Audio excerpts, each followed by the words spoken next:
A young man drove back to his village and saw his parents walking to town under the blazing sun. He quickly pulled over and asked, "Mom, Dad, why are you walking? Didn't I buy the village its own bus?" He had done everything he could to make life easier for his parents. He even spent 10 million yuan of his own money to build a road. He also bought a bus so the village seniors could get around, but the villagers packed the bus, leaving no room for his own parents. Everyone rushed onto the bus and no one saved us a seat. There wasn't a single spot left, so we figured we'd just walk to town ourselves. The young man was furious because the walk took at least 2 or 3 hours. His parents were elderly, and the heat made the trip even more brutal. He immediately called the driver and ordered him to turn around. "We're already halfway there, so how can I turn back? I can't leave a whole busload of people stranded for just 2 passengers." The driver even blamed his parents for waking up late and missing the bus. That made the young man even angrier, so he reminded him who owned the bus. He warned the driver to turn around immediately or face the police. He threatened to report the bus stolen, and the driver instantly panicked. "Come on, Zhang, don't do anything crazy over something this small." "I'll turn around right now. I'm coming back, so please don't call the police. Today is Let Go of Illness Day, so leave 3 flowers to cast away pain, disaster, and worry." But after waiting forever, the young man still didn't see the bus return. He checked the bus tracker and discovered it had never turned around. Instead, the driver was picking up private passengers along the way.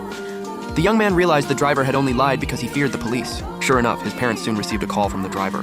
"Mr. Zhang, I'm really sorry, I didn't think things through today. Something came up while I was on the road. I really can't turn around, but I'll come early tomorrow. I promise this will never happen again." The driver kept making excuses until the kind-hearted couple softened. They urged their son not to call the police over a dispute between neighbors. They feared the gossip, so the young man reluctantly let it go. However, he sternly warned the driver that this was his last chance. He wouldn't forgive him if it happened again.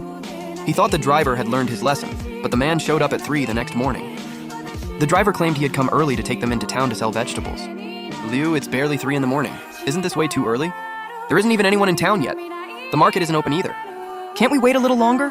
"Zhang, now you're just being unreasonable. I came here specifically to make up for yesterday. I got out of bed in the middle of the night just to pick you up. I've shown plenty of sincerity, so don't push your luck." The elderly couple had no choice but to do what he said. He dropped them at the market in the middle of the night and left them waiting outside.